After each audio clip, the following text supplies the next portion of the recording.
G'day there guys, how's it going? It's Markee, back at it again with another episode of r/Entitled People. Now your Aussie Hubby wants you to sit back, relax, chuck a prawn on the barbie, and get ready for some bloody good content. Posted by user Muggle Teacheress.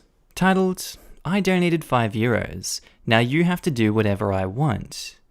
I'm a female musician from Germany, long-time lurker, first-time poster. Every summer, I travel to the Baltic Sea and make street music. This is just one of many, many stories. One day in 2018, I was 26 at the time, I played in a shopping street in Rostock, Germany. It was just me and my guitar. Business was going quite well. There was this one guy who listened for a while and then put €5 into my guitar bag. Many people like to talk to me about my music for a while.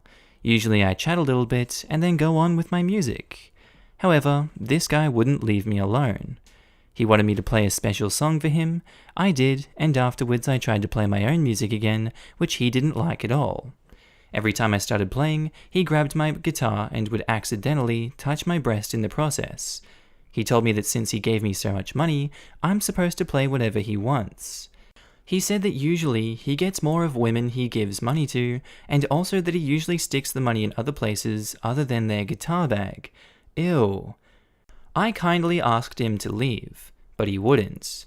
I switched places several times, and he kept following me, until another guy offered his help. Guy 2 made Guy 1 leave. Apparently Guy 2 was a musician as well, so he asked me if I was interested in busking together the next day. I kindly declined, but he kept on insisting that I would make more money with him. At this point, I just started playing music again, thinking that he would leave. He didn't. He stood directly behind me in order to protect me from Guy 1. I could feel his breath. Eventually, I gave up for the day. The next day, my male band colleague joined me. From then on, there were only nice people enjoying our music. This is just one of many, many stories.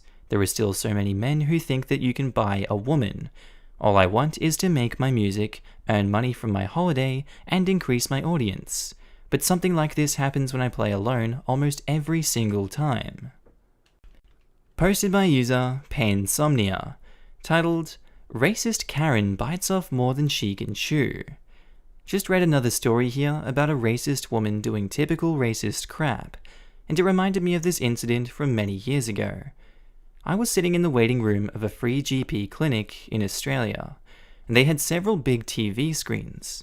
Free clinic equals long wait, so we were all watching the US election results coming in, Obama's first win. I'm a young white woman and this Karen, sitting 2 seats down from me, fiddling with a large gold crucifix around her neck, did that obnoxious thing far too many racist white people do, where they say racist crap to other white people, trying to get them to agree. I don't remember exactly what she said, but it was something about black Americans only voting for Obama because he was one of their kind. That's disgusting. I told her straight that that was a pretty racist thing to say. She went quiet and then moved to another row of seats a little further down from me, but kept glancing at me like she wanted to say something, and I just ignored her. Maybe 10 minutes passed, and a young mom with 2 kids in tow came and sat a couple seats down from me. She was black, spoke with an accent I didn't recognize, and was clearly having a rough day. We got to chatting, and she told me about her kids, her life stresses, etc. It seemed like she really needed someone to talk to, and I was happy to be able to listen. She asked if I was from here, and I said no. I'm from England. I joked about how I like it here much better. I asked, how about you? And she looked uncomfortable for a moment before hesitantly saying she was from Kenya. We chatted some more, and then she got up to take one of the kids to the bathroom. While she was sorting out her bag on the seat, Karen, who'd been eavesdropping on our conversation, leaned over and said, weirdly loudly, "You do know she's lying to you, right? They're all like that. She's really not from Kenya. They just tell you that because they don't want you to know they're from some war-torn African craphole." And I was stunned. It's not common for me to be shocked into silence these days, but back then, that kind of brazen bigotry caught me entirely off guard. The young mum whipped around and snapped back at her. You think I'm ashamed of where I'm from, just because you think I should be? How dare you judge me? God be merciful on your soul, because your bigotry is sin. Shame on you.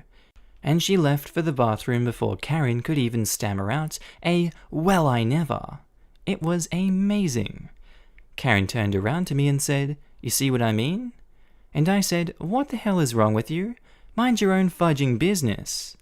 She huffed and moved further away, but as soon as she went to sit down again, a receptionist, who'd obviously heard Karen's weirdly loud attempt at, I guess, exposing the young mum, kicked her out for harassing other patients. Naturally, Karen tried to refuse to leave, but the receptionist handled her like the experienced professional she clearly was and put an immediate stop to that bullcrap. I told the young mum about Karen getting kicked out, and she returned and seemed genuinely surprised. It sucks that she had reason to expect not to be backed up in that kind of situation. Posted by user Faco5045, titled, "You disowned me. So, that's no reason for keeping us out of your wedding?" So, not my story, but my best friend I'll call JJ, and this happened about 2 years ago. I have his permission to post it. JJ came out to his family when he was about 27 years old. Aside from them, everyone else in his life knew he was gay, and there was a good reason for it. As he expected, his parents reacted horribly to the news and basically disowned him at that moment. They later told both extended families, and his uncles and grandparents cut him off too. His maternal grandmother went as far as to try to take him out of his dead maternal grandfather's will. She failed due to the will's conditions. No one could modify it, not even the main representative, aka Grandma, and homosexuality was not listed in conditions that could make the inheritance void. Or Grandpa didn't expect it to happen, or he just did not care. Take your guess. JJ was legally the partial owner of some properties and also got a substantial amount of money, which got even bigger when he reclaimed in cash his corresponding share of the houses, which forced his family to buy them from him. The other option was losing the properties in a public sale, as stated by our country's laws. JJ didn't need the money actually. By this point, he was a moderately successful professional and lived in his own apartment, but it severed any legal binding he had with his family that could become a problem in the future. He still kept good relationships with his sister and most of his cousins, but even if they invited him to family gatherings, he always declined.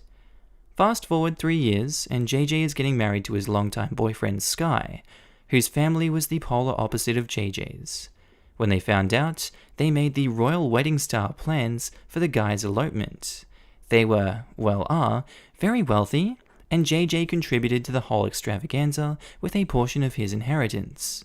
He invited as his guests his friends, including here yours truly as his best man, some co-workers, his sister, and the cousins he still spoke to. Don't get me wrong, it was a lot of people. The wedding was amazing, done in an underground, literally speaking. It was a frickin' cave venue. His sister took him to the altar, there was an orchestra playing, etc. Fairy tale style. And the after party, well, I can't remember half of it because I was so drunk, but it was from another world. They said go big or go home, and they went really big. But enough of the context, you came here for the juicy part. JJ told the good cousins not to tell anything to his parents or other family members about the wedding, because he didn't want trouble. But obviously the next day, their social media accounts were full of pictures and word spread out like fire. At first it was small things. He started receiving calls of some aunts about why they weren't invited. The bad cousins complained via Facebook and other nuisances. He just ignored them and blocked numbers and accounts. He did not want or need to give explanations when they had all made clear their position years prior. But one day, hell came directly to the door. His parents, P and M, his maternal grandmother, and his paternal grandparents, all the heads of the families, came to visit. How they found where he lived is still a mystery to him. Sky was working and JJ was alone in the house, so there was no one to help him against the crook squad. His name, not mine.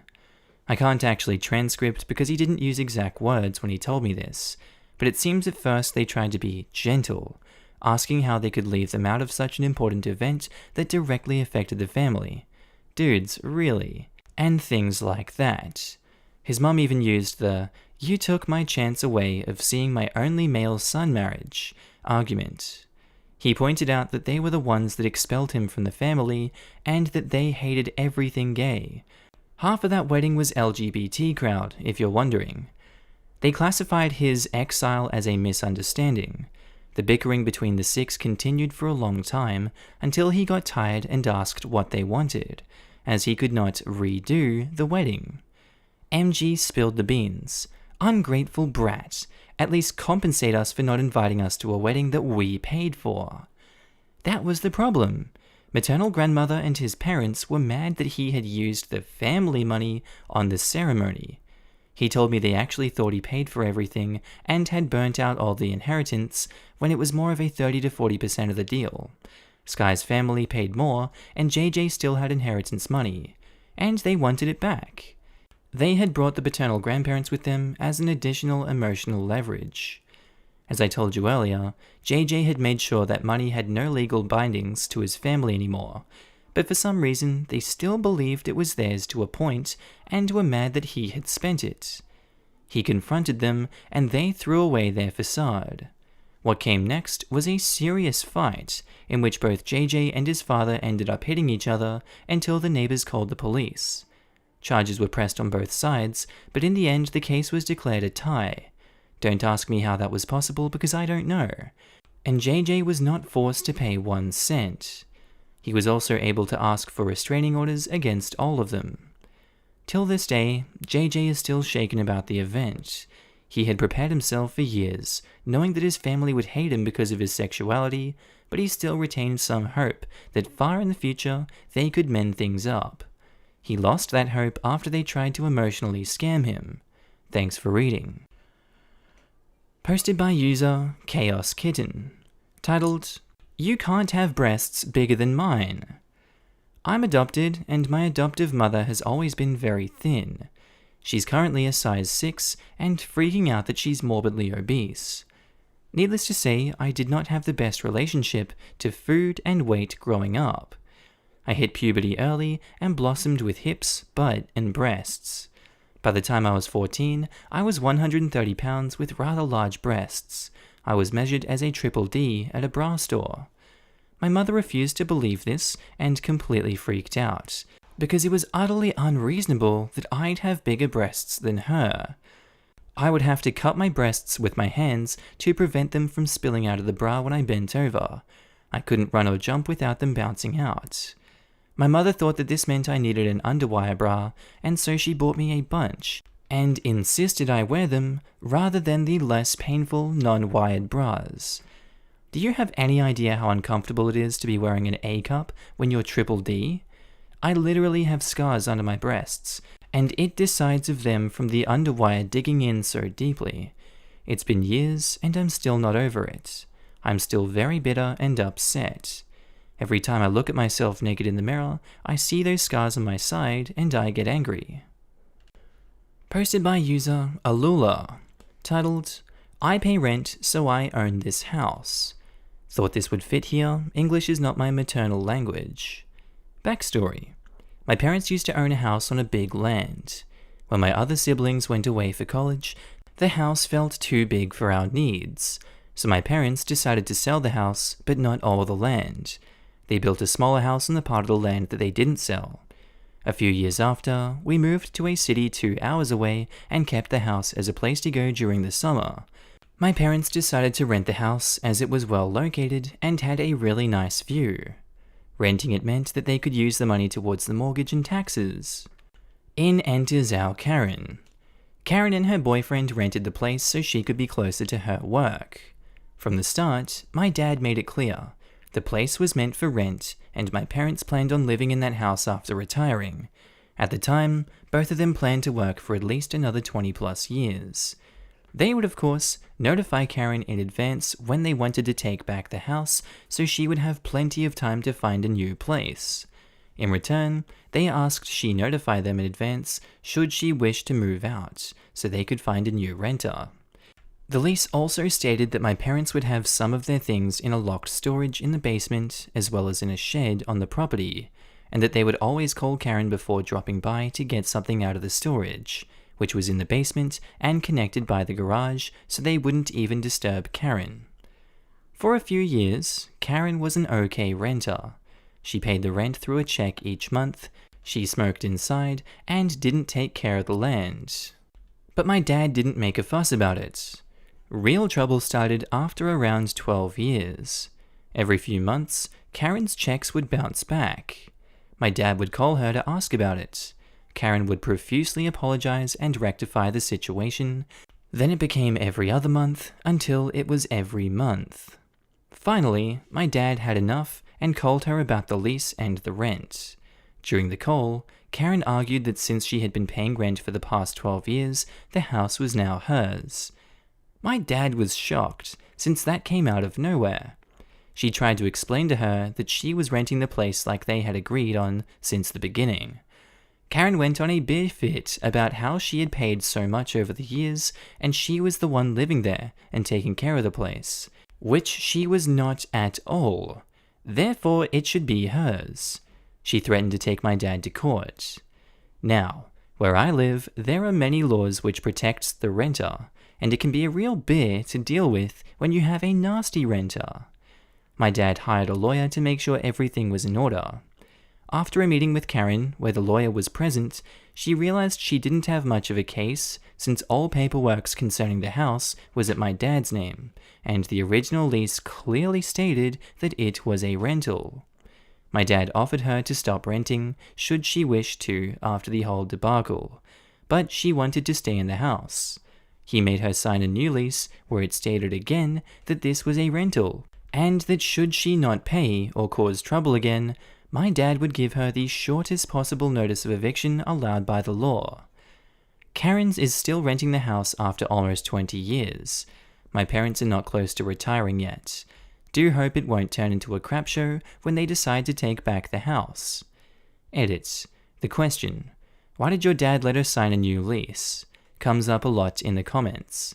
I will say what I answered through the comments. 1. I don't have the slightest clue why he would do that. As I was a kid much younger when this happened, I wasn't kept in the loop much. It was also not the reaction I would expect my dad to have, since he was respectful to others and expects the same in return. 2. I do know the legal actions he took when she threatened to take him to court did protect himself and many future problems that might arise. I do appreciate all the concern and the advice, although I do think my dad had a good reason to keep her as a tenant from hell after everything that went down. Posted by user Negative Barracuda, titled, You invited us camping, so that meant you were supplying everything. Went camping this weekend with a group of friends. Not our usual crew, but a bunch of them said they wanted to go and wanted to learn about how to camp. Okay, sure, no problem. We discussed logistics such as sleeping arrangements, food, dates, activities, etc. We gave them a list of the things that they needed to bring, and if they didn't have those things, they should let us know.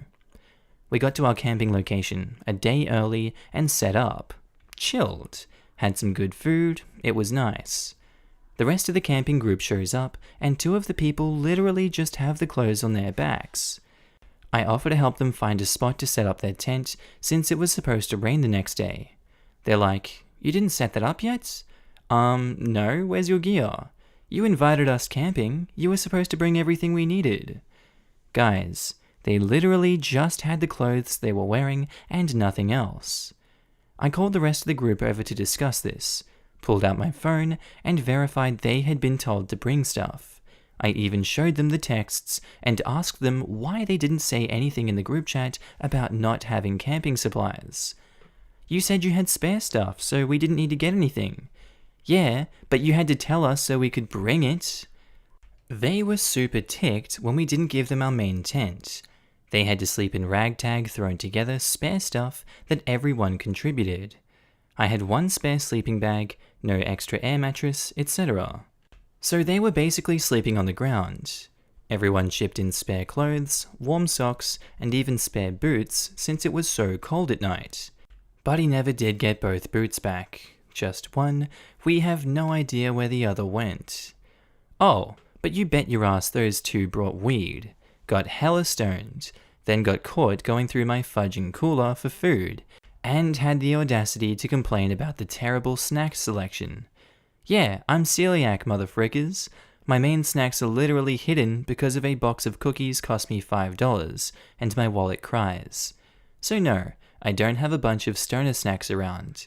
These guys even expected me to feed them for 3 days and wanted better snacks for next time. I always buy too many eggs, so thankfully I made omelets 2 days in a row, which one guy refused to eat, asking if I could make him something else. We told them to just go home at this point, but we were camping 6 hours away from home and they didn't want to drive all the way back without actually getting to camp. These guys are usually pretty stellar, but it seems it just took the right situation to see their true colors. They began asking about our next camping trip and where we plan to go and if we plan to bring any ATVs or boating stuff for that trip. Answer, no. Posted by user Lemmy the Lemon, titled, Entitled Family Sat in VIP Seats They Refused to Pay For. Note, I thought of posting this on r/entitled parents, but the youngest person in that family was probably in his 20s, so I thought this would fit here. Also, this is my first post here, so I hope it's good. Story. So this happened when I went on a trip with my family to China before the corona.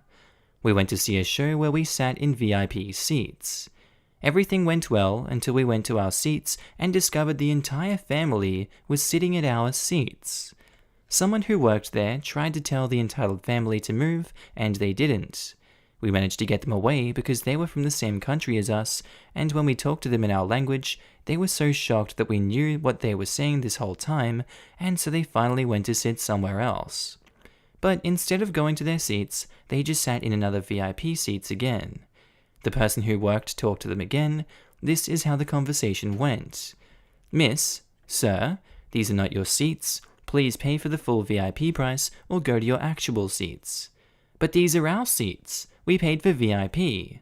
No, you didn't. Now, you either pay more or go to your seats or I will call security.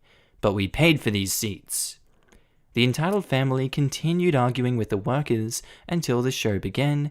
At this point, the staff members had enough and called security. When entitled family realized that the security was actually there, they finally moved to their own seats. Posted by user Loser Smalls, titled, What do you mean I can't look at the food? So this happened like a month ago, and I'm still shocked at how entitled some people can be. This all happened in the span of like 5 minutes. My dad and I went to grab some food one night at Panda Express. With everything going on right now, where I live, Panda does not allow people to go up to the food window things anymore, and you have to order at the entrance. At the entrance, they have a menu with the food they have, so you at least have an idea of what you want.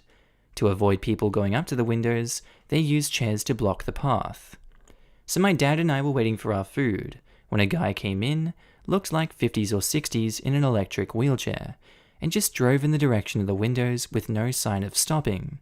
He rammed into a few chairs before the employee came out asking him to stop.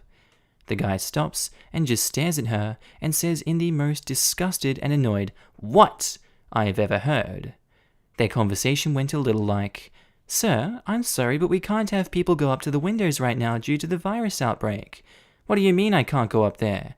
I want to look at what you guys have." "I understand, sir, and I apologize for the inconvenience, but it's a health safety precaution we're taking to minimize the risk of potentially spreading the virus." "I don't care. You need to let me see what food you have. Let me pass, or I'll have you fired." Classic entitled person line. "I can't do that, sir, but I could let you speak to the manager if you really want to." "Screw your manager. I want to see what food you have." "We have menus right here if you'd like to see one, to get an idea of what you'd like to have." "No, I want to see the food with my own eyes. Let me pass. You're violating my rights." After more back and forth, he finally agreed to look at a menu and ordered. For context, There was a sign that cash was allowed, but that debit or credit was preferred. Oh, so now you're going to tell me that I'm not allowed to pay with cash? No, sir. Cash is allowed, but debit or credit is preferred. So now you're going to make me feel ashamed for paying with cash. You're trying to make me feel guilty for not having a credit card. Not at all. I was simply correcting you and informing you on payment methods. Whatever, I'm paying in cash. Unless it's an inconvenience for you. I know you just don't want to count money, so that's why you want me to pay with card. You people get lazier every day. What? No, I was just whatever. After he said that, he pulls out the biggest bag of coins I've seen and just dumps it on a table that was displaying cookies and drinks, and he starts counting out dimes and nickels to pay. Oh, and before anyone says, what if that's the only money he had, I'm gonna add that he had bills in that bag too. The employee looks at the pile of coins with a face of disbelief and looks over at me. I just shook my damn head. Seconds later, we got our food and left, so I didn't see what happened after. Normally, when I see people counting out coins to try and pay, I was raised to ask if they want some help to pay for their food. But this guy, he was an exception. 1, he disrespected the employee. 2, he purposefully was paying with coins when he had a good amount of bills. And 3, his attitude is just gross. To all who work in retail, food, etc., my condolences go out to you guys because of all the entitled people you have to deal with. This story isn't insane as some of the ones I've seen, but I thought it would be cool to post it. Posted by user Faco5045, titled, Entitled Mother Snatches a Toy from a Paraplegic Kid's Hands. Context. This happened in December 2018. I help a local NGO giving kids that are in special care homes and hospitals gifts during Christmas time. We get a lot of presents, which is nice, and sometimes people are very generous and buy pretty expensive and giant toys. This is not that nice. Now, don't get me wrong, I love people that want to help, but when we get these awesome toys, we know it will be a problem with the kids because they would get jealous when someone gets something better. Giveaways are normally done in a Christmas party or event, so everyone sees what everyone gets. As a save measure, we decided that the best toys would be given in raffles before we give the rest, so that anyone has the chance to get them. This prevents most problems. Most. The main story. We were in this small pediatric hospital with about 25 to 30 kids in our party, and had just ended the raffles segment. A 10-year-old kid we will call Charles had won an enormous Lego set, a pirate ship of some sort if I remember correctly, which was roughly his own size. It was funny seeing him carry it on his lap. As you may have guessed by the title, Charles was a wheelchair user because he could not move his legs. Then our really totally not fake Santa came and gave away the other kids their presents, which are randomly distributed, only taking age and gender into account. Charles and the other winners didn't receive another one, just to make it clear. Kids were starting to play with their toys with us volunteers and their parents watching. Then Karen appeared. She approached Charles and started talking to him. By the face he was making, it was obvious the poor kid was scared, and with his mum nowhere in sight, I decided to intervene. Consider I am a 26-year-old guy with full beard, dressed in an elf leotard. Very intimidating indeed. I say, "Hello, miss. What can I help you with?" "Oh, nothing, sweetie. Just talking to the little one here." "Are you his mum?" "Oh, no. Thank God, no." I'm internally like, "Oh, this beer. My beautiful Tyler is over there." "Oh, cute." And I say to Charles, "So what is this gentle lady speaking to you about, kiddo?" "She wants my toy." "Sorry?" "Oh, no, it's not what you think. I was trying to trade with him. See, my poor kid got this Superman, a very average plastic action figure, but he's not that into superheroes, yet he loves Legos. So I thought, why not trade them? You like superheroes, don't you?" "Not really. But all boys love superheroes." "You just said your boy didn't. What the hell, Karen?" "Well, miss, this is Charles' toy, but I think we have some others left in the bag. We can go check if you like." "That's awesome. Do you have another Lego set?" "Not really. This one was a special surprise. But maybe your kid would like a car, a ball, or other action figure." Then thanks but no thanks. I will take this one." and she tries to take the box, but Charles wheels himself backwards and is now hugging it tightly. Oh, you little... Stop it, miss. It's obvious he doesn't want to trade it, and he won it fairly. Who cares? He can't even play with it, look at him. I see he can use his hands, so stay back. And I put myself in the middle of them. She makes this weird high-pitched sound, and is like, I don't care what you say. My boy deserves it more. He's not some useless, crippled, actual words. She pushes me aside, and before I can react, she rips off the box from Charles' arms and starts running. Thankfully for us, Santa Claus is coming to town. Our real, totally not fake Santa is able to intercept her. Her shouts had alerted him about what was happening, and he came to check on us. He's like, what's happening, madam? Your employee was trying to steal my boy's toy. Apparently she forgot Santa was the one who gave the presents in the first place. I'm pretty sure that Lego set belongs to the wheelchair kid that is crying over there. For all I care, you are no one to tell me what my kid deserves as a present, and you are no one to stop me from getting it. Actually, I'm pretty sure I am. Let me present myself. I am Dr. Nicholas Saint. Name changed for privacy. Head pediatrician and manager of this hospital.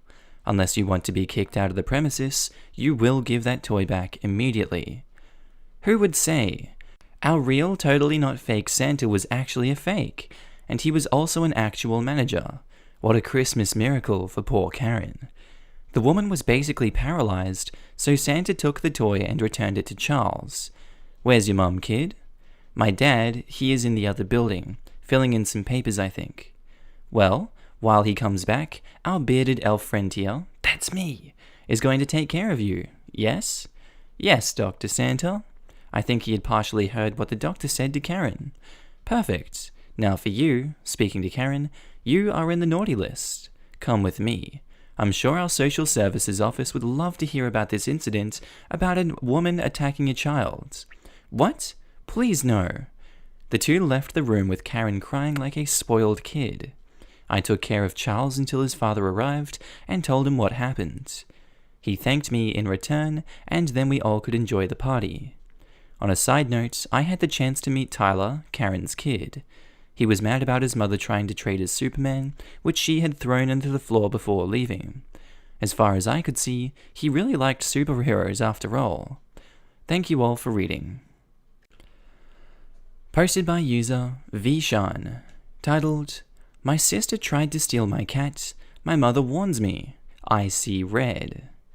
This happened almost 5 years ago, and I still seethe with anger whenever I think back on it. Before I start the story, let me give a little background. I have a cat named Oliver. Oliver is a strange cat.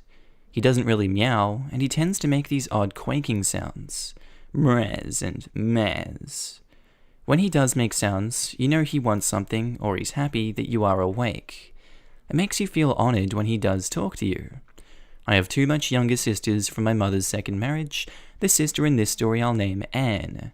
She's been spoiled, sheltered, and coddled by my mother for her then 27-year life. My stepdad wanted her to try living away from home, and so they approached me to have her stay with me and spread her wings. She lasted 2 weeks before she demanded to move back home. My mum and stepdad agreed to pick her up, but it would have to wait a week. As the week passed, my sister kept making all these comments in regards to Oliver. Why doesn't he talk? What's wrong with your cat? Damn it, Oliver, talk already. She progressively got angrier with Oliver and complained about how she can't make him talk. I kept telling her that he's not a verbal cat and that he'll talk when he wants to. She'd manhandle him and get mad. I snapped at her one day and asked her why she's so determined to get Oliver to talk. Well, my cat did and she was happy. Clearly Oliver isn't happy and that's why he doesn't talk. Preposterous. Oliver is a very happy and absolutely spoiled fluffball. She'd only known him a little over 2 weeks. Her logic was flawed. Fast forward a few days to the night before my sister was getting picked up. My mother called me to go over the move and some other details in regards to my stepdad being here. Near the end of the call, my mother pauses and says, "Your sister is going to try and take Oliver." Me being confused says, "Wait, why?" She's convinced that he's unhappy and that he needs a big yard to play in. Me getting angry says, "He's terrified of the outdoors. He literally cries and hides if he's taken out of the apartment." She knows nothing about him or how happy he is. What the hell? I told her to knock it off, and don't even think about doing anything of the sort. I met Oliver, he's clearly happy and loves his home. Me seeing red says, "You get her out of my home as soon as possible. I'm serious. I can't account for my action if she tries anything with Oliver. She's not welcome here ever again. If she calls you tonight, I want you to tell her that I'm aware and she needs to focus on getting out of my sight." I understand, and I'll tell her.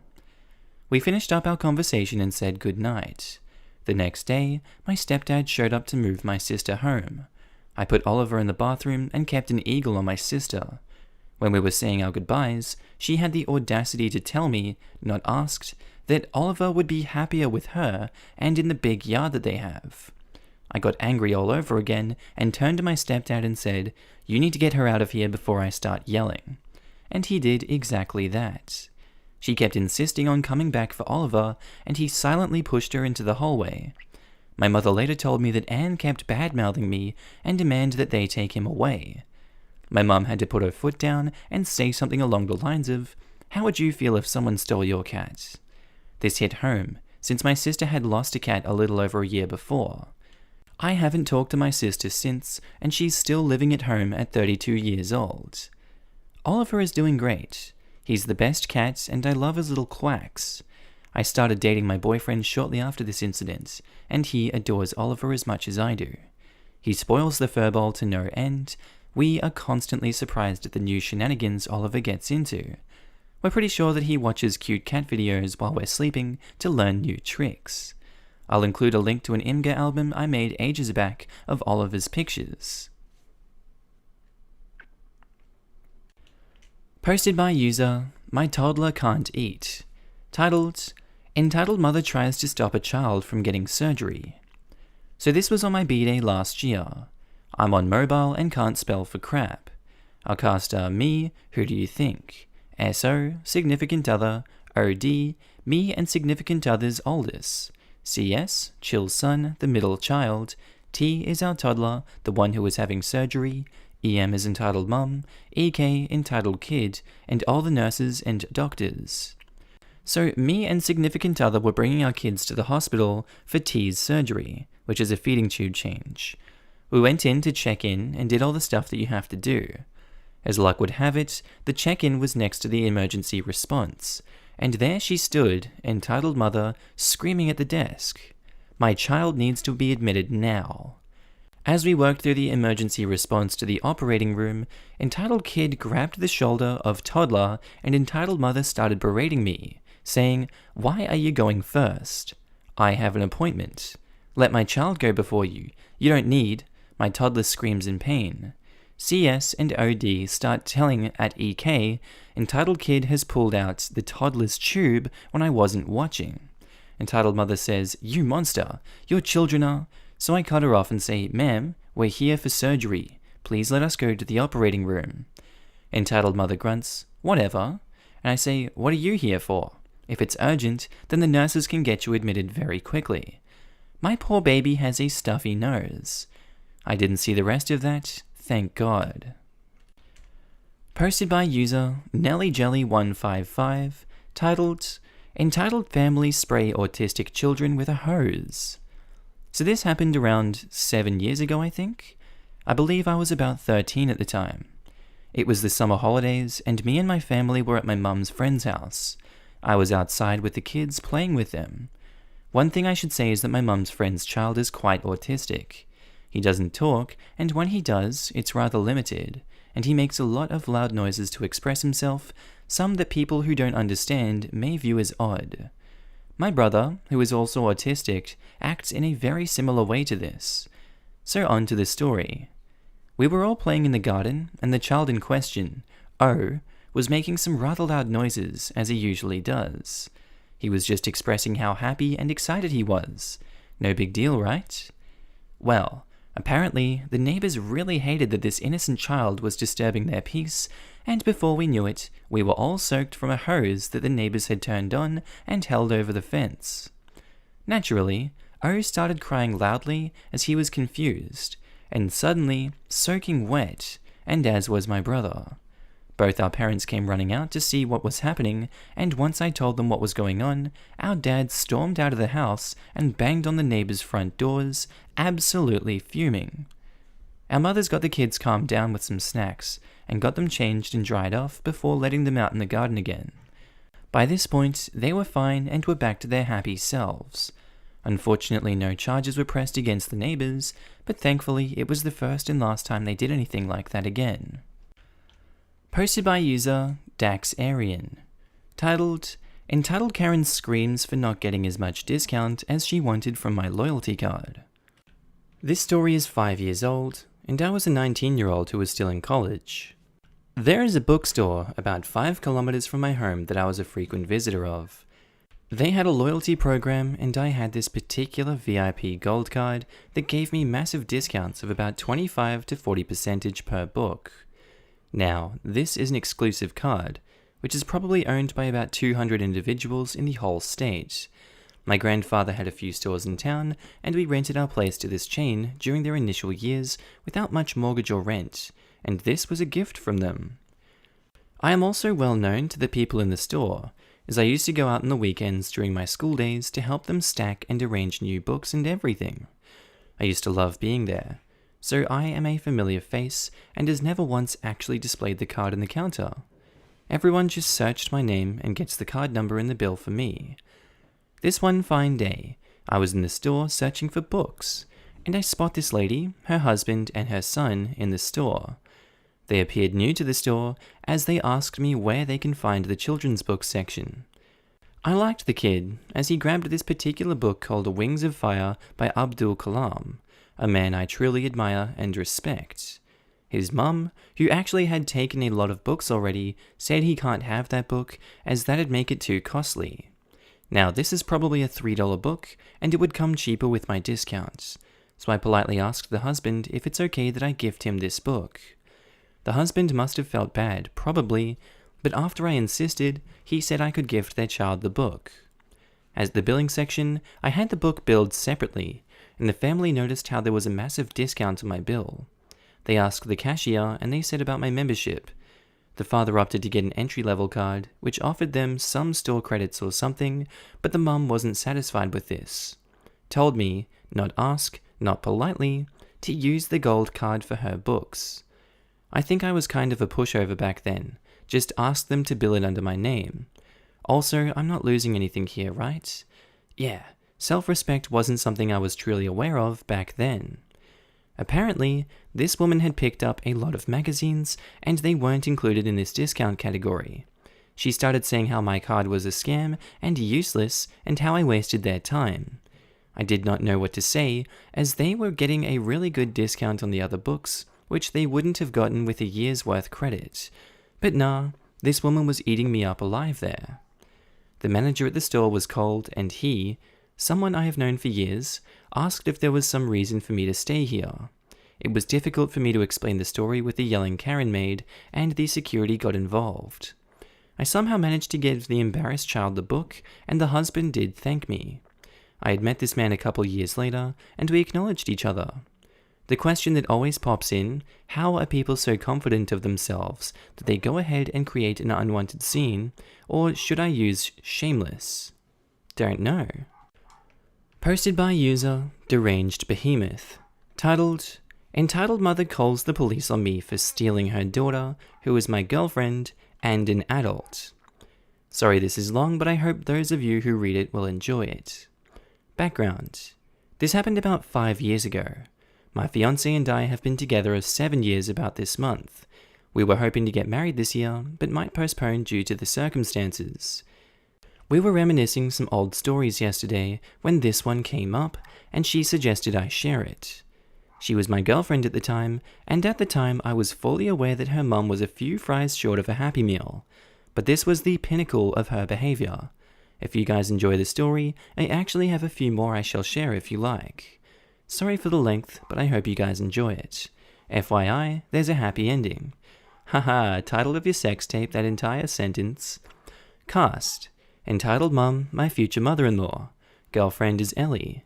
PO, police officer, and me. Story. Ellie and I weren't living together at the time. She just stayed over from time to time when she could. I took her home after she had been staying with me a couple days and was heading to work. But shortly after, just before getting to work, I get a call from her and I can tell she is in tears. Apparently, when she got inside, Entitled Mother immediately blew up on her about being gone for so long, even though it was only 2 days, and she told Entitled Mother she was going to be gone and kept in contact with her while she was gone. But Ellie just sort of brushed it off and went to her room. Entitled Mother's house was pretty much your stereotypical crazy cat lady house. House badly decaying, cats all over the place, going to the bathroom in random places and whatnot. And when Ellie gets to her room, she realizes while she was gone, the cats pissed and crapped all over a pile of her clean clothes. But whatever, Ellie decided to just bag them up and she would wash them the next time she came to my place. Her mum didn't have a functioning washer at the time, and apparently that really set Entitled Mother off. Entitled Mother apparently thought Ellie was bagging her clothes because she was planning to go back to my place that night and stay another few days. So she stomped into her room, grabbed the bag, ripped it open, and flung the clothes all over the room with a cat crap and pee while screaming at Ellie that she's not going anywhere. That's when Ellie ran outside and called me. She was so upset and didn't know what to do. Her mum had been doing crazy stuff to Ellie ever since I'd been with her, but up until I just helped her, however, I could not while getting involved and not saying a word to her mum. I told her to go ahead and get the things she needs and I'll take her to my place. She said she would love that. I told my work I was going to be late due to an emergency and turned around to go pick her up. When I pulled back up to the house, Ellie was in the driveway crying. I went and hugged her, told her that it was going to be okay and that she could stay with me as long as she wanted.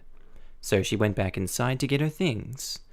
As I was standing outside waiting, I heard the door open again, and I went to help Ellie with her things. Uh-oh, it's her mum. Entitled Mum comes stomping out with her hair crazy and frizzled and an old nightgown. She beelines for me and gets right in my face.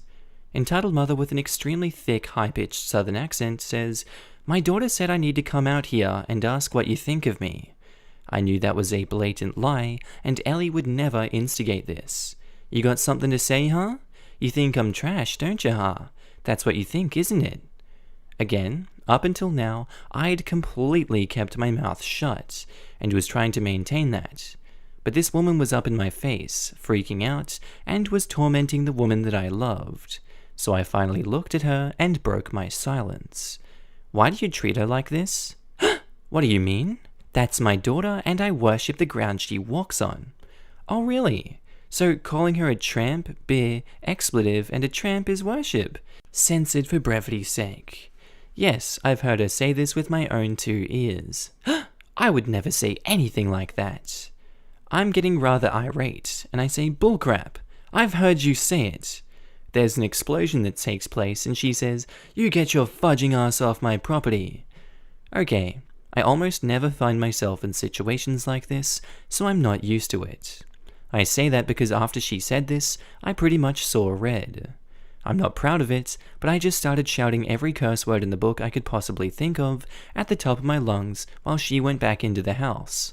But thankfully, that only lasted a few seconds, and I immediately calmed down.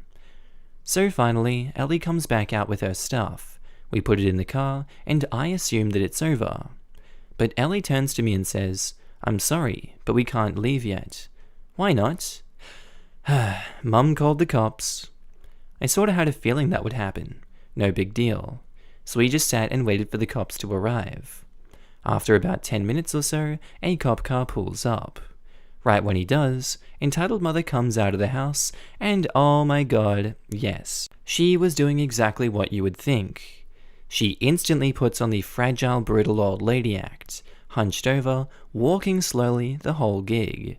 And of course, when the police officer asks her what happened, she has to pitch her entire medical chart to the guy. Ellie will tell you this woman has been terminally ill for 12 years. Lol? So when she finally gets done trying to milk this poor guy for sympathy, she tells her version of what happened. "Sir, he came onto my property and verbally attacked me. He's awful to me, sir, and I've never done anything to him. He turned to my daughter against me and is trying to convince her to leave. At first he seemed somewhat sympathetic to her until he turns to Ellie. "Ma'am, is this your boyfriend?" "Yes, sir." "Okay, and how old are you?" "Sir, I'm 23. This was my favorite part because the officer looked up from his notepad and said, "Wait, what?" Obviously, he was thinking Ellie was a minor or something based off of how entitled mother was acting, but quickly realized just what he was dealing with. Eventually, he turns to me and says, "Okay, sir, please give me your version of what happened." I did so. Funny side note, at one point, police officer looks up at me and says, "You look really familiar. Do I know you?" It actually turned out the police officer and I had gone to high school together. Once we recognized each other, we laughed and shook hands, and very briefly. This was hilarious because out of the corner of my eye, I see entitled mother has a big scowl on her face as she sees me getting friendly with police officer. But anyway, police officer puts his notepad away and turns to me. "Just FYI, he says the following with this heavy tone of, 'I know that you're fully aware of this and don't believe you're in the wrong at all, but I have to say this as a formality.' Well, OP, she doesn't want you on the property, so be aware that if you come back here, you technically can be charged with trespassing. Do you understand this as I've explained it?" "Absolutely, sir. But sir, I want to press charges." "He didn't do anything illegal, ma'am, but he verbally assaulted me." "I understand that, and while that was ill-advised," he slightly turns to me and gives me a small gesture with his hand, and I nod in agreement. "It's not something I could arrest him for." He agrees he will not come back to your property without your direct permission. "Ugh, okay, fine, whatever. Ellie, come back inside." "What? No." "You heard the police officer. OP is leaving and you're staying here." "Whoa, ma'am, I didn't say that at all." But, your daughter is not a child, ma'am. She's a full-grown adult. She has every right to go wherever she wants. I'm her mother. She lives under my roof. I told her she needs to stay here, so she needs to stay." "No, ma'am, that's not how it works. If she wants to go stay with her boyfriend, there is absolutely nothing you can do to stop her." Entitled mother starts the fake crocodile tears and stomps in the house in defeat. Ellie and I thanked the officer, got in the car, and left. We've been living together ever since. Happy ending. Believe it or not, entitled mother isn't really much of an entitled mother anymore. Over the years since that day, entitled mother has actually decided to make an effort to try and improve herself. I guess she realized that if she didn't make changes, she would lose her relationship with Ellie. So entitled mother started taking advantage of her medical coverage and went to see her psychiatrist and got medicine for mental illness she actually had, as opposed to the ones she would make up, and since then, well, she's actually gotten way better. She takes her medicine regularly and has a boyfriend that is an extremely kind man and treats Ellie as though she were his own daughter. So basically, entitled mother really isn't an entitled mother anymore. We actually get along very well, and we see them frequently, and we help each other out whenever we can. We actually look back on the early years when she was in fact an entitled mother and laugh. So not only is everybody getting along well, we can actually share the cringe stories and happily laugh about them. If you guys would like to hear some more, let me know. Posted by user Theru2, titled, "Random woman tried to quote-unquote save me." A random woman tried to save me from being sexually harassed. Written on phone in the middle of the night without glasses. So a bit of backstory. I play a lot of video games competitively, and in my town we have a pretty big gaming community that also arranges weekly game evenings. English is not my first language, and I'm too lazy to find a proper way to translate it. We're about 15 to 20-ish regulars, and we see a lot of people come and go throughout the day. We don't really have any age restrictions, but we don't really take people that are under 13 years old. We aren't babysitters, but as long as there is a parent, we're mostly okay with any age. We're a very close-knit community, and I would trust these people with my life. But seeing that I'm the only girl in a group of 15-ish men has gotten us into a few interesting situations. On to the story. Cast our friend 1, 2, teach, random entitled woman, savior of the day. So this was still when I was pretty new to the whole competitive part of gaming, but I wasn't new to the community, so I had known all the people there for well over a year at this point. But I wanted to dip my toes into the competitive scene a bit more, so I asked one of the players to teach me. I was sitting on a rather small couch with friend 1 and 2 on either side of me when Teach came over and bent over my shoulder to talk to me and show me how to do things. Earlier this day, we had noticed a mum with her 2 daughters, one who was 6 and the other 12. We know this because she kept on bragging about how bright they were for their age. Anyway, she sees me and that I have Teach hanging over my shoulder and she goes nuts. She forcefully grabs my arm, drags me out of the couch and into the hallway, and starts rambling on about if I'm alright, if she could call the police or anything. And something about how she knew she shouldn't have taken her daughters there, and on, about it being a room full of molesters and such. Short note, I have social anxiety, so I panicked. And I think she saw me panicking as a sign that she was right. I managed to calm myself down and explain to her that they are my friends and that I trust them very much. To which she replied something along the lines of, "Women can't be friends with men. All men are predators. You support dehumanizing women by being with them, and you should be glad I saved you." There was a lot more, but that's the gist of it. Then she took her daughters, who were having a lot of fun, it seemed like, and they were disappointed to leave, and stormed out. I went back inside to my friends and sat back on the couch and broke down crying. I cried a lot. I was absolutely horrified. I hate being screamed at, I hate being touched by people I don't know, and I hate confrontations. My friends used almost an hour to calm me down. I love them so fudging much. I know I could probably have charged her with harassment, but I was just too busy calming down to even think of it at that moment. Yeah, that's disgusting behavior from that Karen. I don't think anyone should or could condone that. Why? Stupid assumptions to make. Posted by user Mr. Barry135, titled, "Entitled Hospital Visitors Thinks He's Above the Rules."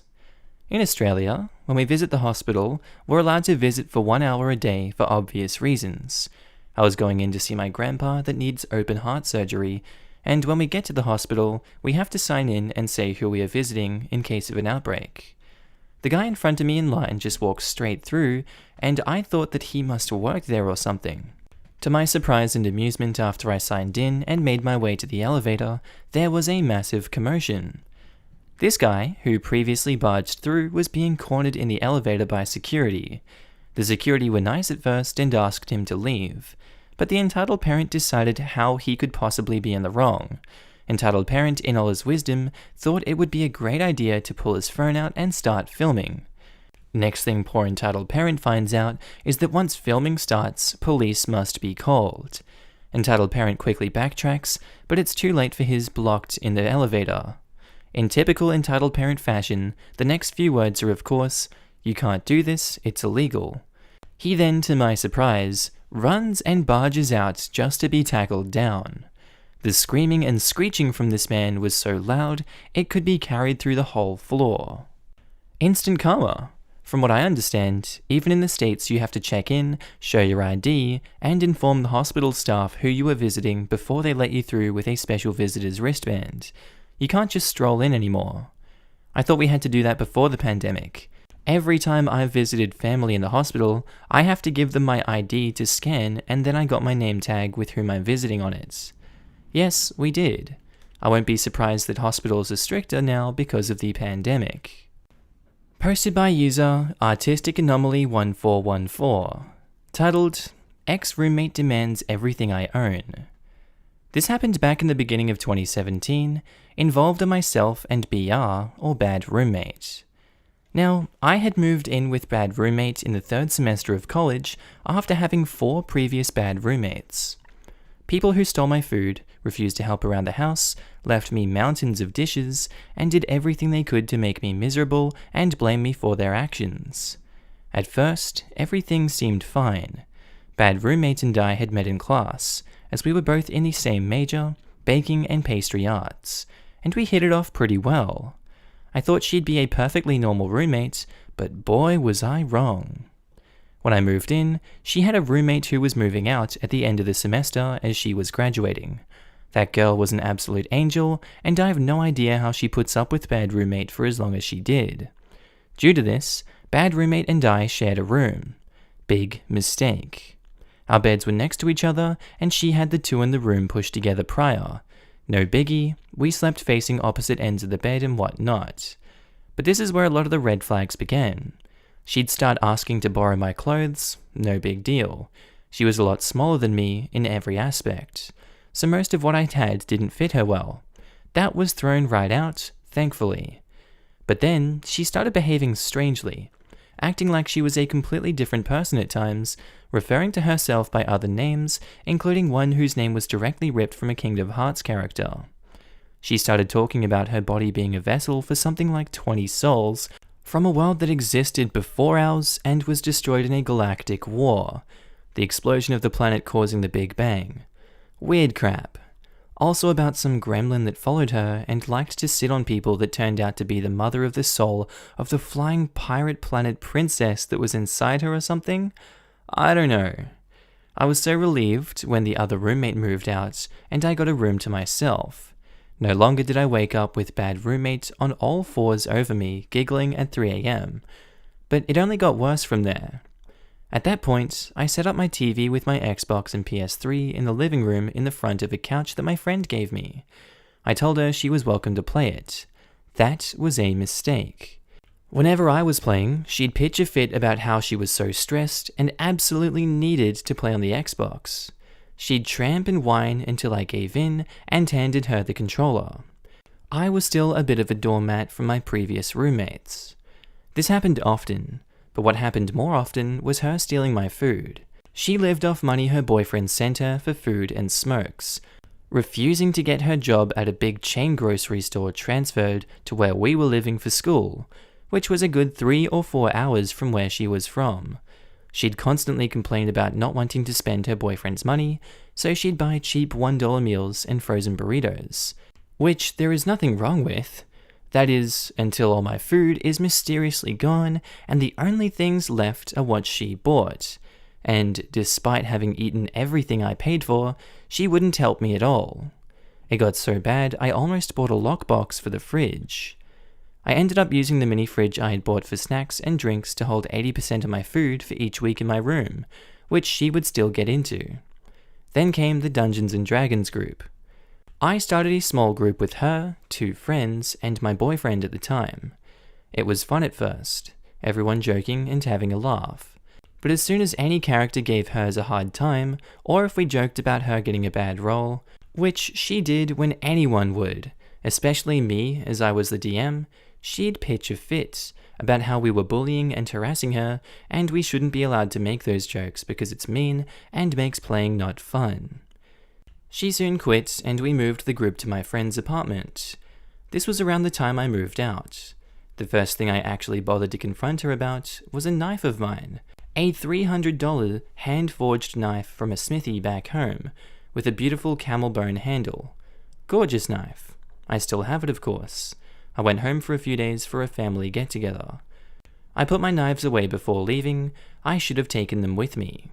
Despite her having her own knife kit, she went into mine and pulled out that knife, which I had told her from the beginning was the only one I didn't want anyone but me using.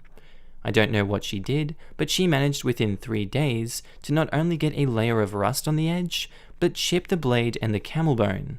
I don't fudging know how. I was furious and blew up at her. That was the one thing I'd explicitly told her I didn't want touched. That knife was and still is my baby. Thankfully, the blacksmith who made it was willing to do all the necessary repairs, as the damages weren't due to me misusing it, but an idiot roommate who didn't have permission. Even he doesn't know how she caused so much damage over 3 days, unless she was whacking it on the counter or something metal in an attempt to break it. By now, I was sick of her entitlement. I started slowly moving my things to my friend's apartment 2 floors down. Bless her. Best roommate I ever had and still a very good friend of mine. Until one day, when that same friend came to me with something bad roommate had said to her. She told my friend, "I hope OP has to work all weekend, so I have her stuff all to myself." That was it for me. I left for work that day without a word, to which bad roommate started blowing up my phone, asking if I was mad at her. I told her yes, that she made it obvious that she valued my stuff more than my friendship and that I'm done putting up with it. That I was sick of her guilt-tripping me into giving up my time and my possessions for her enjoyment. That I was sick of spending more than necessary on food because of her stealing it. If she had just told me she couldn't afford food, I would have helped her. But instead she was just refusing to eat what she bought and opting for my food instead. That I knew what she said to my friend and that I would be moving out the next day. She blew up at me. She whined about how I was such a tramp and how I'm selfish and horrible and will be leaving her with nothing. The couch, TV, consoles, microwave, all pots, pans, utensils, most of the plates and cups, shelves, etc. were all bought by me, and that I had to leave all of my stuff, specifically the TV and the Xbox, behind for her. She said that it was my fault and she was addicted to video games because she didn't grow up with them, and I allowed her to play mine. Oh, that makes sense. That's big brains. The next day, my boyfriend and friends were helping me move out. I tried to get it all done while bad roommate was in class so I wouldn't have to deal with her, but ended up running into her in the process. I had left the door slightly cracked as I was carrying a very heavy box and couldn't free up a hand to close it. But I knew one of my friends was heading up the stairs to grab more of my things. I heard her scream from upstairs, "Next time, don't leave my fudging door open, tramp," and she slammed the door. Luckily, I still had my keys, so she wasn't able to lock herself in with any of my stuff. I managed to get everything out after that, but she continually would spread lies about me. I had to avoid going out through the front door of the building when she was out there smoking because she knew I was allergic to tobacco and she would intentionally blow her smoke towards me. Thankfully, I never really heard from her again after moving back home. But yeah, that's my worst roommate experience. I've got other stories relating to my ex-fiance's crappy, entitled parents as well as my roommates prior to this. So if anyone wants me to post those, I will. I've had my fair share of bad roommates. Last one I had before moving back home. It got so bad that I had to make drastic changes. Locking doorknob for the bedroom, got a locking file cabinet and small fridge in the bedroom as well. Kept my food, kitchen utensils and toiletries in the bedroom and only brought out what I needed to use at that moment. Unless I was cooking or in the bathroom, I was in the bedroom the whole time. Didn't socialize with either of them. I would have done the same had our rooms been equipped with locks, but they weren't because our college was stingy and didn't even bother to fix the actual holes in the wall before letting people move in. That's about how I was with my 4 previous roommates. Kept to my room unless I needed to cook, which would result in me having to go through a counter and 2 compartment sinks piled with dishes in order to get my own pans to cook with. Unfortunately, I couldn't keep my food separate because one of them had taken my mini fridge and put it in her room, and I was too much of a doormat to take it back. Posted by user CD Kitten Drawers, titled, "Person hit my brother with their car and blamed it on him." So 1, this is my first time posting something on Reddit, so I'm not too sure what to post this story on, but I'll just do it here. 2, this is my brother's story and I wasn't there, but he allowed me to post this, so here I go. My brother is 21, male and a professional cyclist. When I say that, I don't mean Tour de France level, but he's slowly getting there. He currently lives with his girlfriend, and they both cycle a lot, and mostly on long rides. With the recent corona outbreak, he hasn't been able to cycle as much due to the UK going on lockdown. During the time there weren't many cars on the roads, nor other cyclists or walkers on the cycle paths. However, when they decided to lift some rules that they could start driving and exercising more again, it seemed to make everyone want to go out 24/7, along with all those entitled people. Great. A few days ago, my brother went for a normal cycle.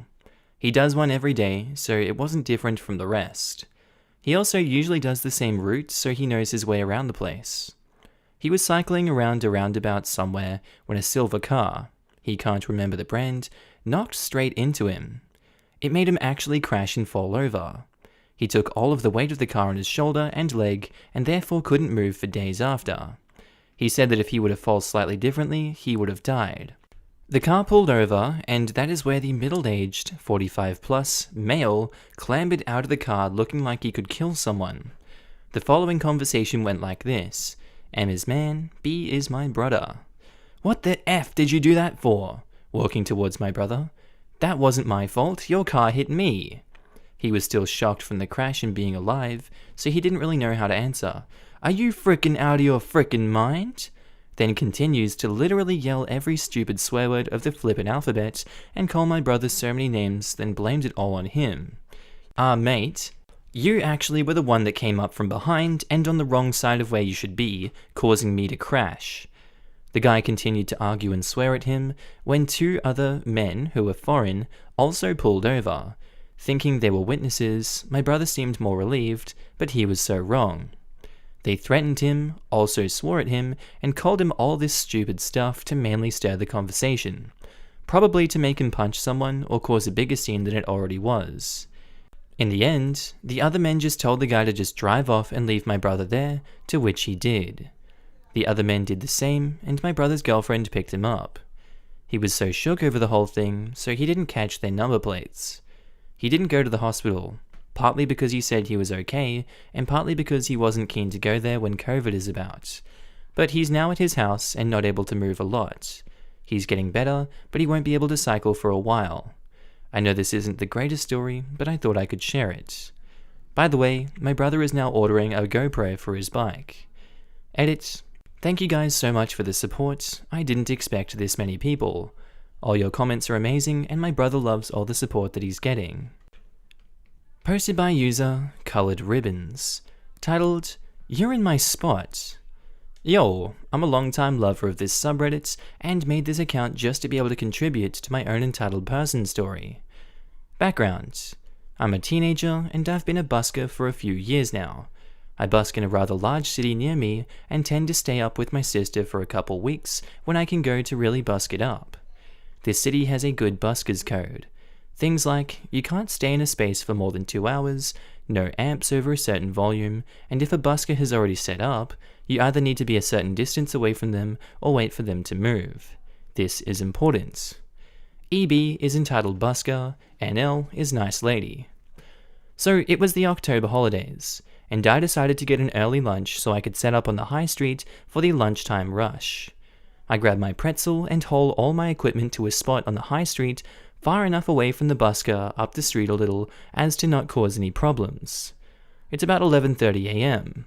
I'm eating my pretzel and setting up my mic, etc. when this random dude with a guitar and a wheelie case comes up to me, the definite mark of a busker.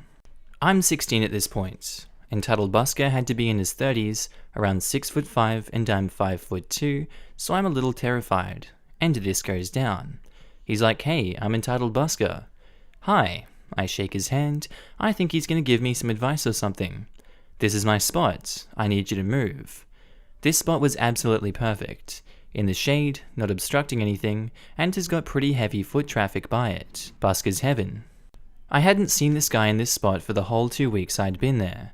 I say, "Excuse me? I'm sorry, I've already started setting up. I'll be moving on around 1 PM if you really want this space. I'm trying not to make a scene because I really can't be bothered with it." Well, doesn't entitled busker just blow up? "Do you know who I am?" He is properly screaming at me. I glance him up and down and give him an honest, "No?" He continues screaming something about his new music and his followers and blah blah, all while I'm continuing to set up. He then begins ripping my cables out of my amp, and that's where my hero, nice lady, comes into play. She comes practically running over, gives me a huge hug and goes, "Oh my god, I've missed you so much, how are you?" It takes me a second to realize what she's doing, noticing some public officers noticing the situation while entitled busker is still screaming. Nice lady starts asking what's going on, and I begin explaining. Entitled busker is still bright red. When the police come over, he went eerily silent. After a few minutes of questioning, entitled busker tries to spin some bull that he was here first, then changed it to how I was breaking all of the good buskers guidelines, even though I was hardly set up. And long story short, he got fined and was found to be selling his CDs on the street without a vendor's license. I never learned the nice lady's name, but I bought her a coffee and will be forever thankful to her. Moral of the story, don't be a douche. Posted by user MFR1988, titled, My mother who didn't raise thinks that she is entitled to a mother-in-law suite when I buy a home. Quick backstory. My mother didn't raise me and her parents did. She's always chosen guys and partying over me and my siblings. This is why CPS has taken all 3 of her kids away. Once I became an adult, I joined the military, and she would hit me up every couple of months, asking me to give her different sums of money. She works, but it's a BS job. Eventually, I asked her why doesn't she get a real job, and her response, because I would be miserable doing that. Here, I got to talk crap to people and have fun. That's all good if you can pay your bills, but she can't. She's done the same thing to my sister, who was also in the military. Anyway, I talk to her roughly 3 or 4 times a year. Last week, she was asking me when I finish school where I will be moving to. I told her I don't know. Her response was, well, wherever you go, you know I need a mother-in-law suite to stay at. My response was, no I don't. After that, I got bombarded with how my generation doesn't know anything about respect and how I wasn't raised properly. Mind you, I was raised by the same people as her. Also, how my dad wanted an abortion, and if it wasn't for her, I wouldn't be here. After all, I said thanks. But I'm still never going to have an in-law suite for you. Well, enjoy your fudging life, is the last thing she said before hanging up. I'm sure in a couple months, she'll call asking for something again. Sorry this is so long. Posted by user, Seeing is my hobby. Titled, Entitled mother sticks her head through my service window and tries to steal old lady's ice cream. My boss has no patience for it. I worked at a little ice cream truck shack over the summer. We get some entitled, rude people, but this is the best story I have from there, and the most memorable. It was my 4th day on the job and I had just finished the training. My boss, we'll call her Kate, was watching as I took an order for a dad and his up to 9-year-old daughter. They were the first in line. The dad gets a milkshake and the daughter gets soft serve ice cream. No big deal. I get the order out just as we get the 7 p.m. rush, which happens every day. Kate and I take orders and make them like crazy, trying to move as fast as we can, because there are 10 people in line. We get down to the last few people, and she was just handing out someone else's order. In the middle of me making a hot fudge sundae, a woman sticks her head through my window and starts yelling her order at me.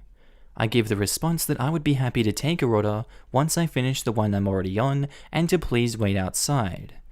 I hand out the first sundae and she pushes an old lady, who was part of the group I took the order of and who was waiting for ice cream, out of the way and starts telling me her order. I said I had to finish my order I was already on, and she says how it's ridiculous to make her and her son wait in line for this long. I ignored her and continued to make this poor old lady's sundae, and the mum tries to frickin' take it. I pulled it back inside fast enough, told the old lady to have a seat and I'd be right with her, went out the back door and personally brought it out to her with a spoon and some napkins. I ignored the entitled mum as I went back in, almost running into Kate, who just handed out her last order. I came around to my window, and the woman starts yelling at me about how rude I was to her and her son. I still haven't seen her son, so I assumed he was in her car. The old lady she pushed out of the way was laughing at her from her table. Kate looks the mum dead in the eyes through her window, leans over the register and closes the window while she's still yelling. "That's enough of that. No one treats my workers that way," she said, and began cleaning up, completely ignoring the still screaming woman outside. The old lady came up to the window again, once the mum had stormed off, and handed me a $5 tip. "You're one of the sweetest girls I've met around here. Don't mind what anyone else says." That's the end. The rest of the night went smoothly, and we got $40 total in tips that night. Posted by user Throwaway Bit Win. Titled, Entitled twin who got my girlfriend pregnant and entitled parents try to get me to donate my kidney after they disowned me for being bi. You heard that right, we're going straight into it today. Was told to post here. Our cast are fake names for obvious reasons. So I don't think you'd... Thank you for keeping their identity private. Me, Ryan, brother equals Sebastian, mum is mum, dad is dad, sister is Jane, best friend is Isaac, cousin is Kai, backstabbing cow is girlfriend, and husband is damn Daniel. I, Ryan, and my twin brother Sebastian have never ever been close. In fact, he made life hell growing up, and my parents didn't help by playing favorites. Getting him better stuff on our birthday, only going to see films that he liked, and giving him extra money for housework despite us doing the same amount of work.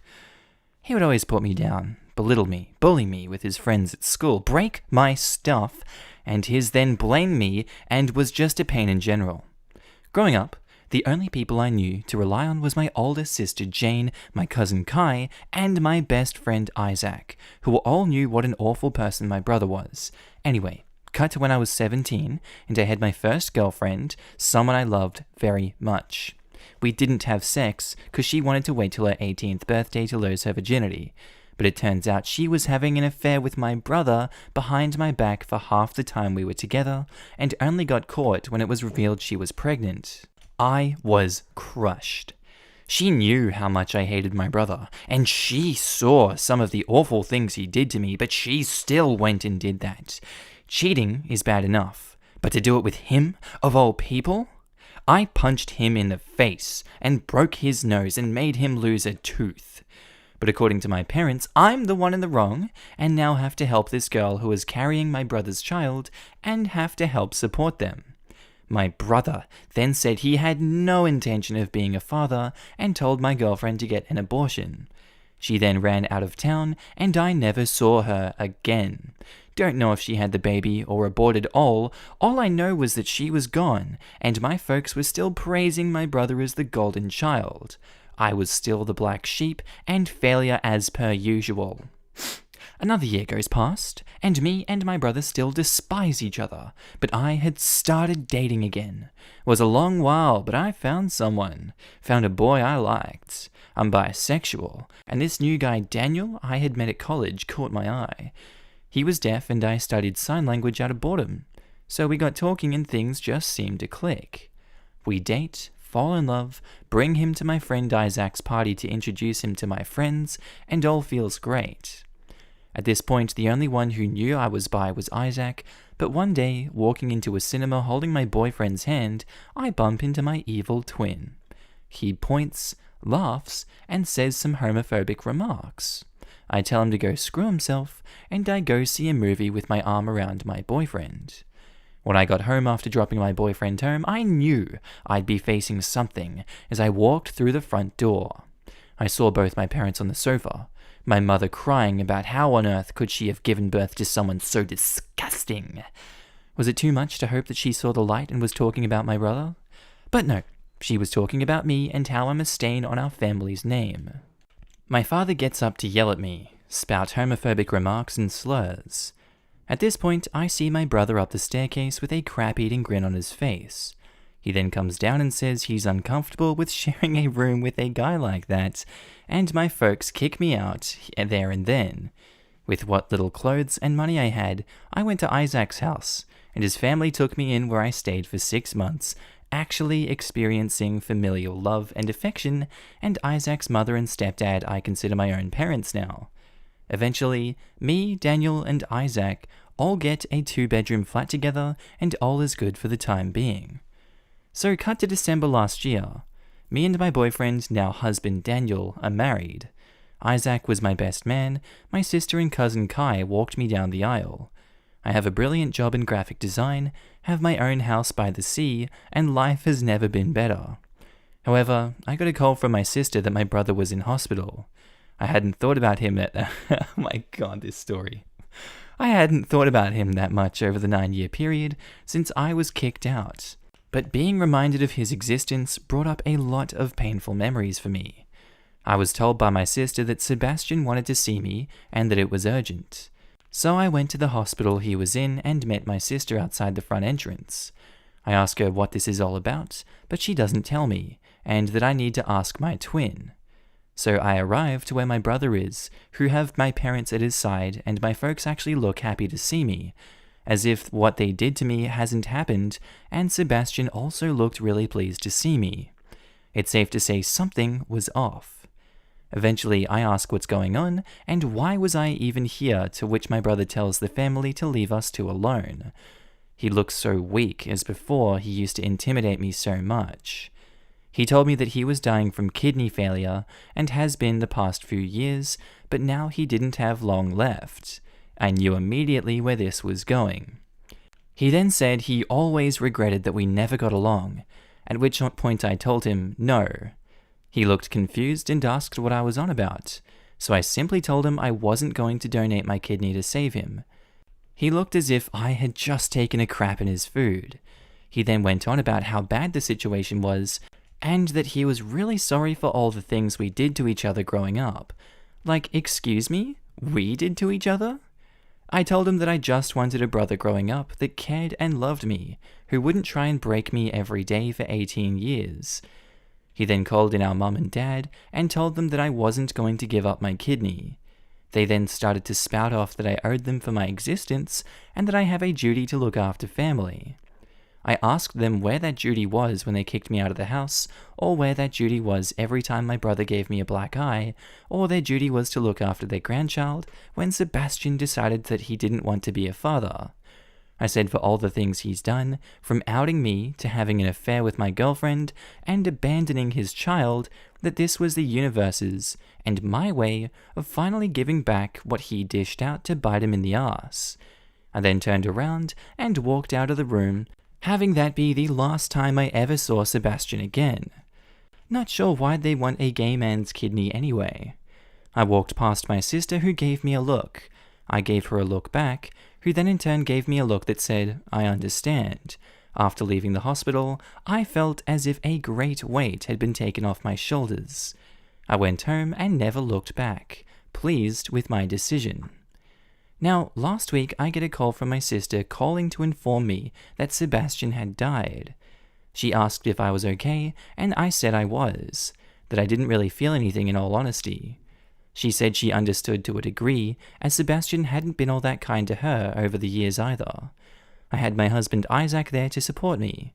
Honestly, at this point, Isaac may as well be our adopted child, since he's living with us till this whole situation with the world is over. The next day I was getting calls and texts from family members that I hadn't spoken to in years, telling me that I'm going to hell for being a bad son, being a bad brother, and for being a gay man, and that me and my husband don't deserve children. Hubby and I have been looking into adoption and surrogacy. This makes me second-guess my choice of not giving my brother my kidney. Even in death, he's making things harder for me. I did wonder if I was a bad person, and if I made the wrong decision, but I knew that if I was in that position, I would have been left for dead. Screw him. Other bits of information that may clear things up. 1. His renal failures were from living a hardcore lifestyle of drugs and alcohol. 2. My folks and sister did get themselves tested to see if they're matches, and none of them were. 3. I disowned them of being my family years ago, apart from Jane. So when I got married, I took my husband's last name and hyphened it with Isaac's last name, to which his folks were very pleased about. 4. Some family, Kai's folks, and my dad's brother have actually called to see how I'm doing and say they don't judge me for what happened. Others, however, have continued with the said abuse, whom I have now blocked. If he had been a good brother throughout my life, I'd have done it without a second thought. I'd have done the same for Jane, Kai, Isaac, and my husband, but I felt he didn't deserve it. 6. It's unlikely I'll ever see my parents again, and I'll make sure my children will never meet them. My revenge to them will be being a better parent than they ever were. Posted by user DivineMS_M. Titled, EP trespasses on our property after dark and gets bitten by our German Shepherd. I had a very large, very protective German Shepherd named Kaiser. We never trained him to be protective, but he was naturally so. We had a fence around our entire home and yard, with the exception of the side door off the kitchen. The fence stopped on either side of the doors. I had beware the dog, no trespassing signs every 15 feet along our fence line. People who knew us knew to come around to the side door. This system worked beautifully for 10 years. Enter entitled person, OP, myself, and stupid tramp. I should mention that entitled parent was friends with my brother. He had been to our home on a few occasions, but always with my brother. Kaiser loved my brother, so Kaiser was okay with entitled parent being there. My son had a for sale sign on his truck, and his phone number was listed as well. He had had several injuries, all by phone, because those people can read. Apparently, entitled parent could not. I was home alone one night. I should mention we had 5 dogs, Kaiser was outside. All 4 other dogs were in-house, being lazy and sleeping in various spots. It was dark outside, and all the lights in my home were off, but my bedroom light towards the back of the house. It looked as if no one was home. This is important later. About 6:30 p.m, my phone rings. I see stupid number pop up. I only have her phone number because her husband, who is a nice guy, is our mechanic. I say, hello? And she's like, your dog bit someone? Her voice was highly judgmental in an almost Karen-like manner. Me, in a panic, jumped to see if somehow my dog got out of our fenced yard. Gate is latched and locked. I see Kaiser laying on the porch. He looks sleepy and relaxed, and wags his tail at me and lays back down. My sweet baby boy watching over us like always. I am relieved to see him inside the yard and gate still locked. I'm like, what? How? All my dogs are home. I don't understand. No. She literally starts every sentence with hence the name Stupid Bear. Entitled parent went to your house to talk to your son about buying the truck, and Kaiser jumped up and bit him. His hand is torn to shreds. Why was entitled parent even trying to come in my yard? I have a beware of the dog, no trespassing signs everywhere. Plus my gate is locked. This makes no sense. I don't know, but his hand is pretty bad. He wants to know if your dog has all his shots. Does entitled parent have all of his shots? Entitled parent is a massive alcoholic, and this was me being snarky. I don't want my dog to die of alcohol poisoning. And SB laughs. I let her know I have insurance, and if entitled parent needs to see a doctor, he should go ahead. But I would also be reporting the dog bite and the trespassing onto my property. I have to for the sake of my insurance company. At this point, I am more than a little annoyed. Dog bites are serious accusations. They say he doesn't want to go to a doctor. That's why he came to me. She used to work for a vet. I've cleaned his hand and wrapped it up. We just want to make sure Kaiser has had all of his shots. Okay, whatever. I reassured them he was up to date on all his shots and could show his records if needed. I saw entitled parent a few days later, and his hand was a gauze-wrapped bloody mess. I asked him how he was doing, and asked him what on earth possessed him to come over to my house, after dark, when I have all the signs and warnings up on an aggressive dog, and not to trespass. They say, well, I wanted to talk to your son about his truck. I've been to your house with your brother. Kaiser liked me, okay. I thought it would be okay. I tried to open your gate, but it was locked. So I reached inside to see if I could unlock it, and Kaiser came out of nowhere and bit me. What Kaiser actually did was rip the skin off the back of this man's hand, and he had a large flap of skin hanging down, ripped to each of his knuckles on the middle 3 fingers, exposing muscle and tendons. It was awful. He said he never heard Kaiser and never saw him. He just felt the bite. I don't know if he is an entitled person, for assuming he did not have to follow our clear warning signs that have been on our fence for 10 years that he sees every time he drives past our house, or if he's just a stupid person. My dog was doing his job protecting his family. Keep in mind, this man is drunk by 10 a.m. I don't believe I have ever seen him sober. Nothing more came of the situation. Entitled parent stayed clear of us after that.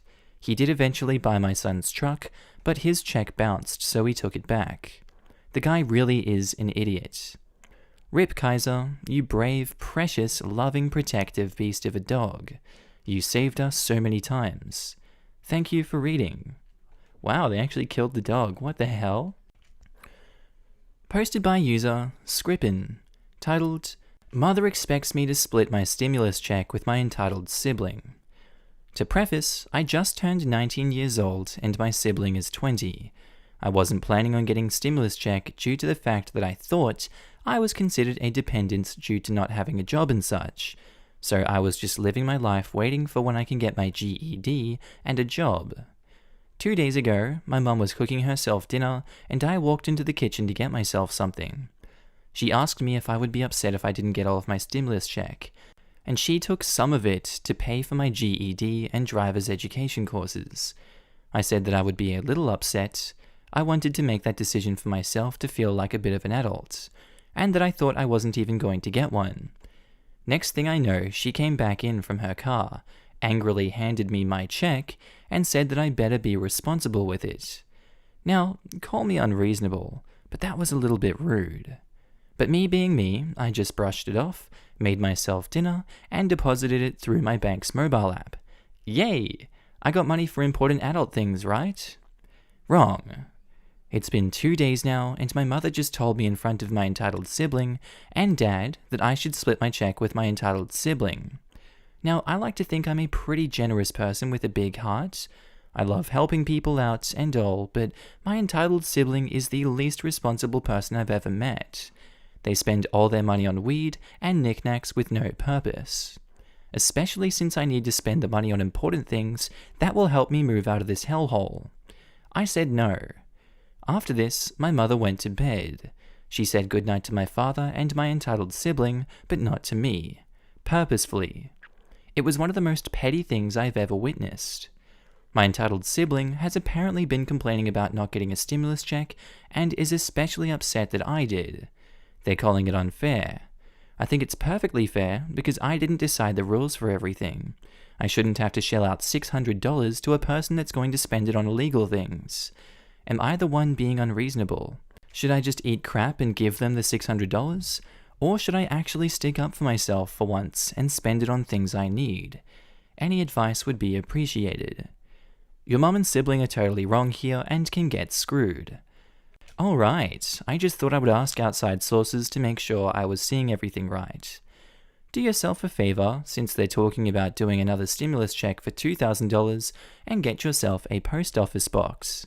If they're so entitled as to ask this time, I wouldn't be surprised if next time they just endorse it themselves and deposit and give it to your entitled sibling. It wouldn't surprise me if the $2,000 one came in and you'd never see it. They'd rationalize it as you should split it anyway, so $1,000 belongs to entitled sibling, and since you didn't split the first check, you owe entitled sibling $600 anyway, then the last $400 will be kept as well, because if you knew another check came, they figure you want the full $2,000, so it's best you just don't know about it. I'd bet my stimulus check on it. That's not really an option. I don't have a license and the post office isn't within walking distance. If they do anything like that next time though, I'm calling the police. Posted by user Misty Willow. Titled, Entitled Lady Thinks She Can Just Come In. So this is a story about my mum's friend who busted her way into our home and stayed way too long. It's a little long, but worth the read. I call this one, The Day My Mum Came Out of the Closet. Back centuries ago, when I was 12 or 13, Mum decided we needed to paint the living room. I was okay with it because I was really too young to realize how much work was involved with painting a room. Mum took a couple of days off work to get this project done. She figured 2 days would be enough. She was almost right. Before I go any further, I know you are asking yourself, what does painting a living room have to do with coming out of a closet? Stick around. You will soon understand. We took all the furniture out and had our tarps down. Mum taped off the floorboards and removed the outlet covers. We were ready to begin. We started by the door frames and was just getting to the walls when Mum heard a car pull up in the driveway. Dang, she said. It was her friend Miss Moore, not her real name. Mum not wanting to spend the day talking to Miss Moore, this lady could talk the warts off a frog's ass, told me to tell her that she wasn't home. I said, okay. Miss Moore waddled up to the front door and knocked. Mum took off down the hall and hid in the closet. You getting it now? I cracked the door open just a hair and said hello. Miss Moore asked if Mum was home. I told her she wasn't. I said we're painting the living room and Mum went to get more supplies. Miss Moore, being the epitome of a good entitled friend, said, That's okay, I'll come in and wait for her. and then she pushed past me and strode into the living room like she owned the place. I'm thinking this will only be for a few minutes as I stole a nervous glance down the hall to the closet. I picked up my paintbrush and continued painting. Miss Moore then bombarded me with question after question after question. This woman could talk. I was trying to ignore her, but it was impossible. I was trying real hard not to start laughing or crying. I answered as best as I could. I tried to tell her that Mum had several errands to run, but she wasn't getting the hint. She was too busy talking to hear what I was mumbling. I resigned myself to the fact that this was going to be a very long afternoon. At one point, she had been talking for so long that I started to hallucinate. She disappeared, and in her place was a great giant pair of red lips on legs. The more she talked, the bigger these red lips grew. Did I tell you that this woman could talk? She had been there quite a while, and Mum must have got a bit of a cramp because we heard something from the hall. What was that? The red lips, Miss Moore asked. We have squirrels in the attic, I said. She bought it. She wasn't very bright. I was starting to get antsy. Mum had been in the closet for quite a while now. It was getting to be lunchtime, and I was hungry, and I knew Mum had to be hungry as well. I said again that Mum had several errands, and it could be a while before she gets back. That's okay, Miss Lips said. I don't have anything planned for today. Great. Just great. I kept painting, she kept talking. My brain had gone numb. I no longer heard what she was saying. I just mumbled a "yes, ma'am" every once in a while and kept nodding my head. Miss Moore then asked if we had any coffee. Dang, I thought. I told her we didn't have any made. She asked if I'd be a dear and make some. Like a zombie, I walked into the kitchen and put the peculator on. She has to leave soon, I thought. I hoped. I prayed. After the coffee was done, I went and fixed us up both a coffee. I figured that she would drink a cup, then leave. 3 cups later, she was still there. Did I mention that this woman could talk? I just about had 2 walls finished myself now. I was thinking, was it possible for a 13-year-old to have a complete nervous breakdown from being talked to? I was beginning to think so. I saw a moment from the corner of my eyes. No, this is too good to be true. She reached into her purse and had her keys in her hand. I dared not breathe. Was she leaving? She said, I guess I should go. It's getting late. I stood in the middle of the room, not breathing, not moving, not blinking. I said, yeah, looks like Mum had more to do than she thought. Miss Moore waddled over to the door and put her chubby little hand on the doorknob. There is a God, was all I could think. She slowly, ever so slowly, turned the knob, then stopped. Dang! I need to use the bathroom before I leave, she said. So close, so very close. She had been there for over 2 hours, so she probably did have to use it. Down the hall, first door to your right, I said. The closet was the second door on the right, and they were right next to each other. She went and stayed in there for several minutes. Then to my relief, I heard this toilet flush and the water in the sink come on. She came out and said she had enjoyed our visit. I said something like, yeah, me too, or yeah, screw you, or something. I mumbled it so low she didn't hear me. She then opened the door, and I almost screamed from the pain of the sunlight. She waddled down to her car, got in, and left. I shut and locked the door. Mum, she's gone, I yelled down the hall. The closet door busted open with a force you only see in movies. There was a whirl of colour, not unlike the Tasmanian Devil from the Bugs Bunny cartoons, and then the bathroom door slammed shut. I don't know how you were raised, but we were not wealthy enough to have a potty in the closet. Mum had to pee before she went in. She had been holding it for over 2 hours. When she finally emerged from the bathroom, she was a sweaty, shaking mess. I went and put on another pot of coffee, and I really couldn't help myself. I busted out laughing, and it took several minutes for me to pull myself back together. Mum just gave me the evil eye mum look. She knew she couldn't get mad at me because, after all, I was just a kid, and she was the one that told me to tell her she wasn't home. To this day, I still tease Mum about that day that she came out of the closet. Alright guys, that's all for today's episode. I hope you enjoyed it. If you did, be sure to tell me what you thought about it down in the comments down below. If you're new to the channel, also don't forget to subscribe. It would really help out with my channel growth. And also, a huge shout out to my channel patrons and members. I just love you guys and thank you for supporting me on this journey. If you guys are new to the channel and you'd like to support me, links are down below for the Patreon, or you can click the join button next to subscribe if you'd like to become a channel member. Alright guys, that's all for today's episode. I hope you enjoyed it. I hope you have a good day, night, sleep, whatever you're up to, and I'll see you in the next episode. Bye.